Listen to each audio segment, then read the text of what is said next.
In the shadowed ruins of St. Raphael's Convent, the atmosphere thickens with dread and betrayal. Hibana confronts Sister Samire, the figure from her childhood who once offered comfort and guidance. What begins as a reunion spirals into horror. Samire unveils a dark truth. The convent was never a sanctuary. It was a laboratory. The orphan girls, including Hibana's closest sisters, were fed vegetables laced with Adala bugs, subtle agents designed to bridge the gap between humans and their infernal doppelgangers from the otherworldly realm of Adala. When a person and their doppelganger collide in the same space, spontaneous human combustion erupts. This was no random tragedy. It was deliberate. Samire orchestrated mass experiments on the children, turning them into pyrokinetics or dooming them to burn. Many perished in flames. Others survived in twisted forms, small, child-sized infernals, their bodies eternally racked by fire, preserved as grotesque proof of the White-Clad's ambition. Samire reveals her allegiance to the evangelist, admitting the Holy Soul Temple's doctrine's mass preparations for the Great Cataclysm, a rebirth through global annihilation, using these engineered bursts to ignite the end. Hibana's world shatters. Flashbacks of innocent laughter, shared meals, and flower-named bonds clash against the reality of exploitation. The children she mourns stare back as hollow-eyed demons, their suffering a cornerstone of the conspiracy. Samire speaks with chilling pride. Her success in creating more dollar bursts, pillars of the apocalypse. The episode lingers on this gut-wrenching revelation.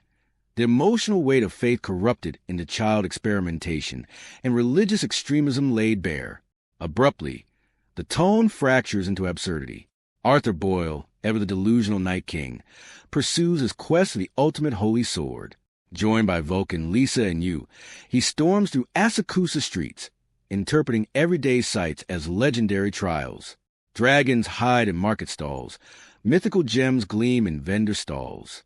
The group gathers dragon scales and rare artifacts, all part of Vulcan's plan to rebuild Arthur's confidence rather than any real blade. Arthur's childlike fervor spreads joy and chaos. Laughter amid the city's bustle. A brief oasis of whimsy in a world teetering toward doom. Yet the episode's true storm brews beyond the screen. While Hibana grapples with trauma and conspiracy, the series' handling of fan service ignites fierce online debate.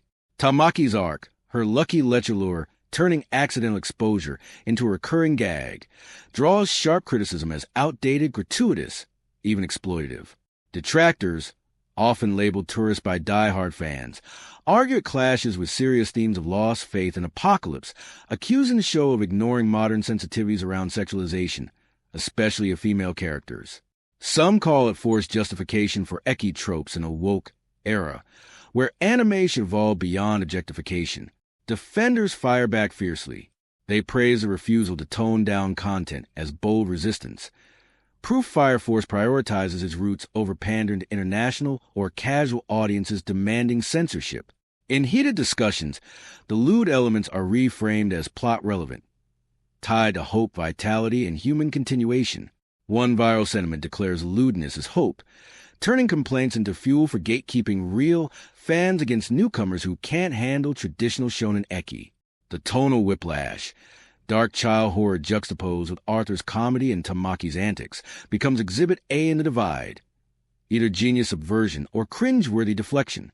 As the convent secrets burn brighter and Arthur's delusion forges ahead, the episode ends on unresolved tension. Truth scorches deepest in this fiery world, but so does controversy. The flames of revelation consume illusions, while debates rage over whether the series' unfiltered edge liberates anime or clings to outdated excess. In the end, Fire Force stands unbowed, delivering its mix of lore, trauma, absurdity, and defiance, caring little for those who demand it change. Fire,